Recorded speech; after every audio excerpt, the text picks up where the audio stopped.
Hello and welcome to the channel. In this video we are going to review some of the statistics from the Sun Dream team last season.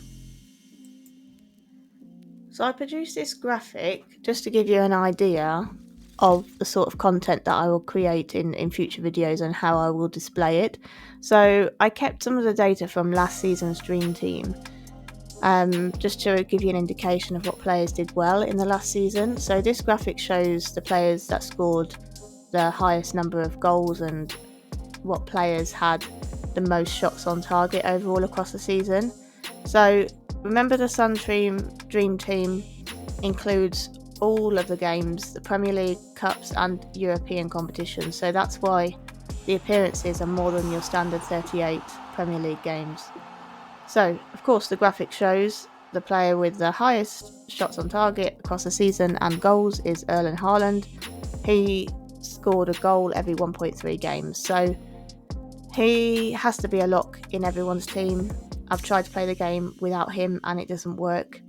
He'll be owned by about 70-75% of players, so if he carries on the rate that he has been doing last season, then I'm afraid you won't keep up with the pack. Next was Thiago, actually. So he was £30 million signing for Brentford and he did remarkably well. He scored a goal every 1.9 games on average, so almost 1 in 2, and this was brilliant considering his price tag. I believe it was only about 3.9, so fantastic returns for his price. I do expect his price to be much higher this year based on these returns, so we'll wait and see. And then we got Pedro, Gyökeres and Watkins sort of scoring a goal every 2.5 games.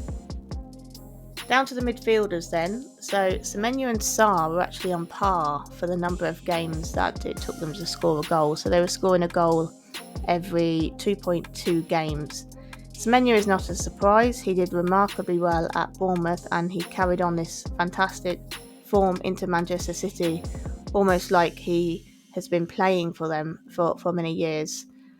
Sarr was a bit more of a surprise, actually. Again, considering his price tag, he was listed obviously midfielder, 3.84, 4.2, around that £1 million, around that mark. So for that price, amazing returns. He often played in a front two for obviously a Glasner team that's usually well controlled at the back, but also quite attacking. So if he is around that price point again, then I will consider it, but we do need to keep in mind that they do have a different manager. Just one to keep an eye on. Gibbs White is next, so he scored a goal approximately every 3 games. So number 10 on some set pieces. He was on some penalties as well because Wood was injured. Albeit he didn't always score them, didn't he? But his returns were very good. So one to keep an eye on now. I think Nottingham Forest, obviously they've lost Anderson, haven't they? But I understand they've signed Austria midfielder Schlager, who's got lots of experience to fill the gap of Anderson, I presume. So will allow Gibbs White to continue in this position and hopefully continue this rate of returns. Of course, Glasner's now gone to Forest, hasn't he? So brilliant manager. I think it's definitely one to keep an eye on in Gibbs White. We'll see. I think Wood's all okay now, so whether he comes back in the team or whether Glasner has a different approach in terms of the striker that he chooses, so we may just have to see who is on the penalty duty for him.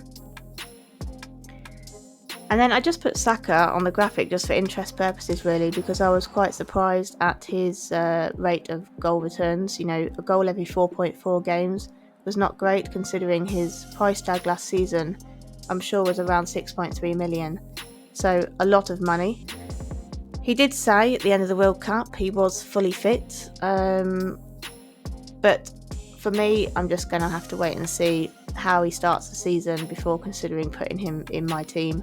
Of course, he shared minutes with Madueke last season, didn't he? And he was also injured for small parts of it. So, that's probably reflective in this return rate for goals.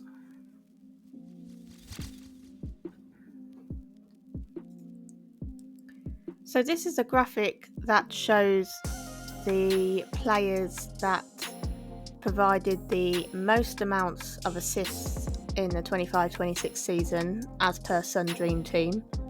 So of course, the main man in your picture, Bruno Fernandes, he is the main man for assists, scored the most assists last year, and he was averaging an assist every 1.4 games. So he is averaging assists at twice the rate of the player in second place for providing the most assists in Turkey. So Fernandes is an absolute lock in my team. He was about 6.5 as far as I remember in the Sun Dream Team last year.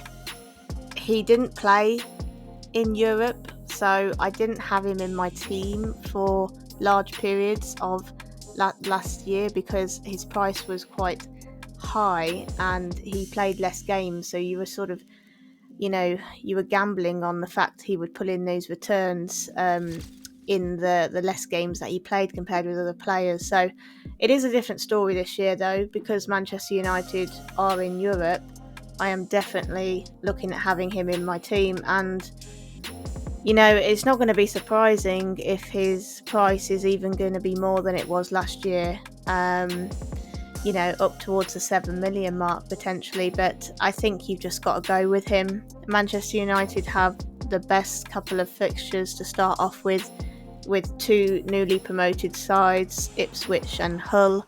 So I think for everybody, he has to be in your team to begin with. So the next two, Cherki and Doku, so they provided an assist every 2.8 games on average. Both play for Manchester City, of course.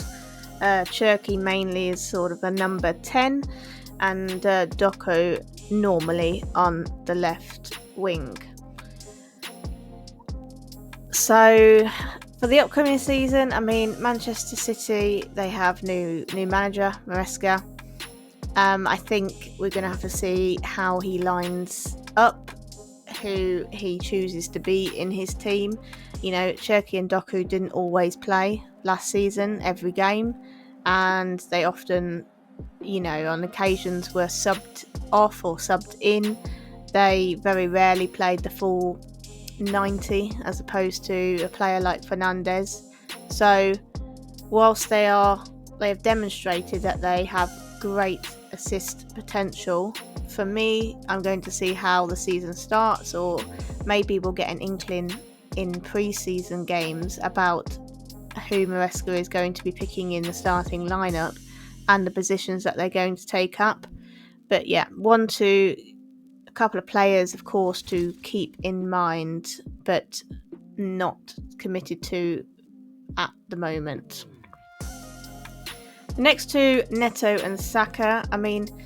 Neto, from an eye test point of view last season, he started really most games. He played in most games, but he was often sort of either very obvious in a game and coming up with amazing returns, and then in other games he seemed completely invisible. So he wasn't very consistent with picking up points in the Sun Dream Team as far as I remember. He also quite often switched from sort of the right side to the left side. So again, nothing was really consistent enough with him. He was priced about 4 million, I believe. So not too bad. More of an assist threat than a goal threat. Again, we've got new manager this year with Chelsea. We need to see how Chelsea set up and see how he does in pre-season. Saka provided an assist once every 4 games. So yeah, not great, considering also his goals scored were also not great, as we've talked about already. Given that his price tag was sort of 6.3 million, he was injured for part of the season last season, as we said, shared minutes with Madueke. So again, we need to see going forward if how many minutes he's really going to play, because I expect his price to still be quite high. Rodgers, similar statistics. He has, of course, moved to Chelsea this season in a massive 138, I believe, million pounds deal, which is absolutely astonishing. Now, where does Rodgers play, I say, in this Chelsea team? He primarily played number 10 at Aston Villa, but they've already got Palmer for Chelsea, whose best position is the number 10. Enzo, of course, played number 10 for quite a few games last season as well. I predict, now Garnacho's gone, that Rodgers will be on the left wing. So is he going to get as many returns as he did for Aston Villa last season, playing in the number 10? So, he is playing for Chelsea. He is going to link up with Palmer. They obviously are sort of best friends in real life. I expect them to come up with a good relationship. But again, we just have to keep an eye on how he is in pre-season and how he starts the game, really. I think if he's priced reasonably well, it's definitely one to consider. But don't forget, Chelsea are also not in Europe this season. So when you're playing the Sun Dream Team, you of course get extra points for, because all the competitions are included. So if your players are not in Europe, they are going to be playing less games than some other players. So you may wish to have less players that don't play in Europe within your team. Rice, obviously he was a holding midfielder for Arsenal, but they had the ball quite a lot and he was on set pieces, corners, etc. He also scored a couple of worldies, didn't he, from outside the box, free kicks, etc. So, his assist record was very good, an assist every 4.2 games. And the only concerns I've got with Rice is obviously he has played so many games last season, just finishing the World Cup. He clearly needs a break. He's nursing some injuries as well. Is he going to start the first game? But also, what is he going to be priced at? As far as I remember, last season they priced Rice at about 5.2 or 5.5 million, which was too expensive to fit in my team, to be honest. So if he is at that sort of price this season, again, I don't think I can squeeze him in, really. It's certainly not one I'm going to go with straight away. And I just put Enzo on the list just because I found it quite interesting that he only provided an assist every 7.7 games. Last season he often played in the number 10 and he was on corners and things, and from the eye test point of view, it seems like he was getting a lot of returns. But those statistics are not great. Now, with obviously Rodgers coming in and a new manager, I do expect probably Enzo to drop back into his sort of more holding midfielder position. So I don't predict that these stats will get any better, that's for sure. So this graphic displays the players that did the most tackles last season. Now, in the Sun Dream Team, we are not picking players based on how often that they tackle, because you only get 1 point every 2 tackles. So that's exactly why we don't do it. But I just thought, out of interest, it was worth putting it in a graphic, but also alongside each player, adding their bonus points and their goals and assist contributions, as well as the numbers of yellow cards that they picked up, because I think it all builds up a picture about, if you need an enabler, for example, at a cheaper price, how can they contribute to the game.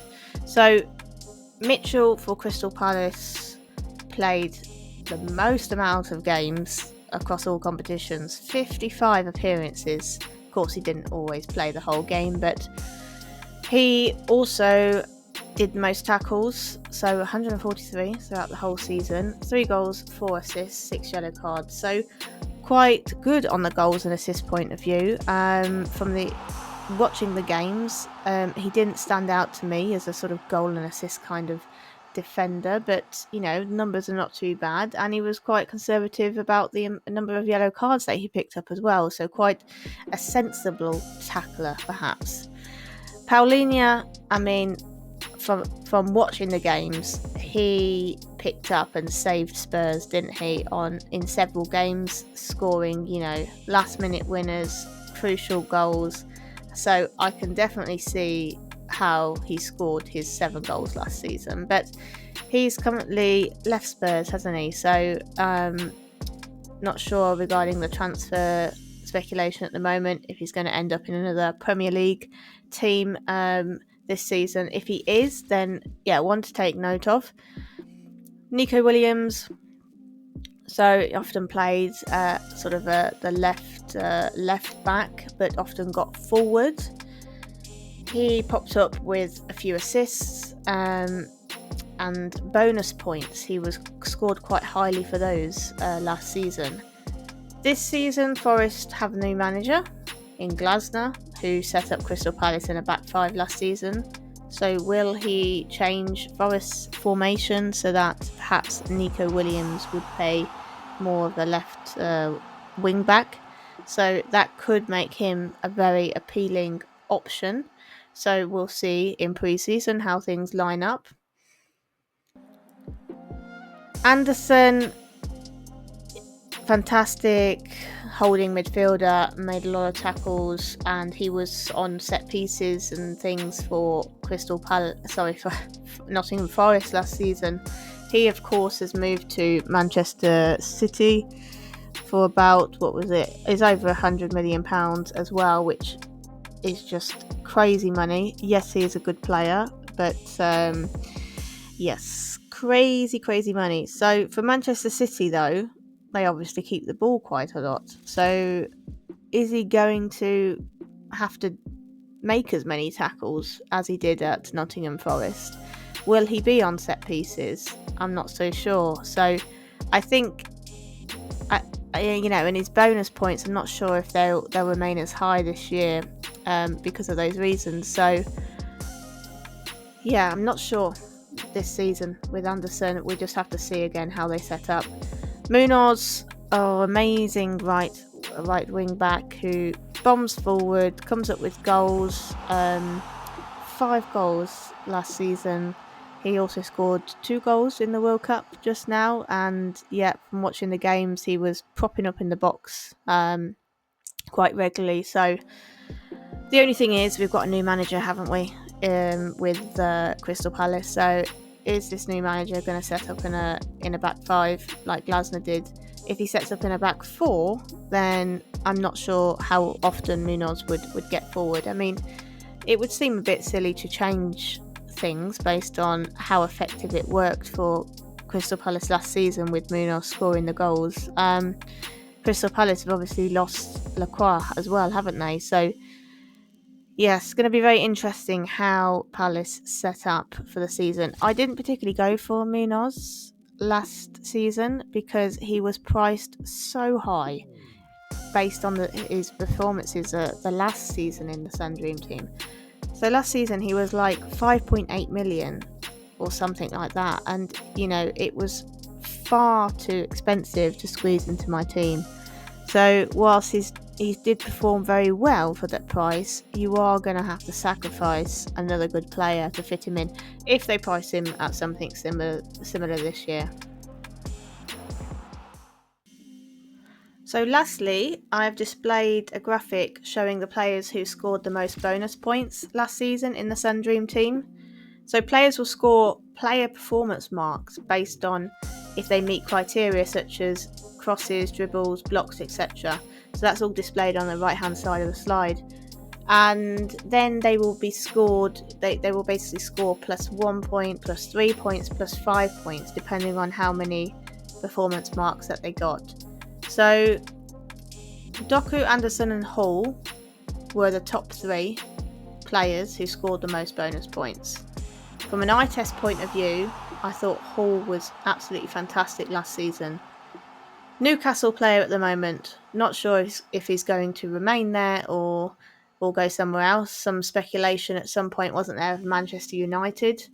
But from an eye test point of view, fantastic player, making a lot of successful tackles, got forward, put in a lot of crosses for assists. So he was scoring a bonus point every 1.6 appearances on average, and quite occasionally he'd just prop up with his +3 bonus points quite regularly. It's quite rare to get +5 bonus points from anybody in the game, but occasionally it happens, so it's usually the top 3 really. So they're your top 3 for bonus points last season. Then we've got a few on sort of level terms, averaging a bonus point every appearance. I would say that Konza stuck out for me quite a lot last season, just by seeing his bonus points, not necessarily by watching the games. He's one of those players that I was keeping an eye on, and he just kept coming up with these bonus points, and I wasn't quite sure why, to be honest. But they usually price him reasonably low, so he's kind of a great enabler. He at the moment is obviously at Aston Villa, but there is some speculation he's going to go to another club. But I think if he remains at Aston Villa, a great enabler. Aston Villa are in Champions League this year, so they're in all the competitions. And he always plays, so you'll get all the appearance points as well. Just going back up to Szoboszlai, actually, I think most of his bonus points would be reflective in, he had a couple of amazing worldy goals from outside the box, which you score bonus points for, but also was great for, completed crosses and the occasional, interceptions. So there we have the bonus points. Thank you for watching the video. Please subscribe to be notified of my upcoming videos, and please drop a like on the video so that we can share this video around to as many people as possible. Thank you so much for your support.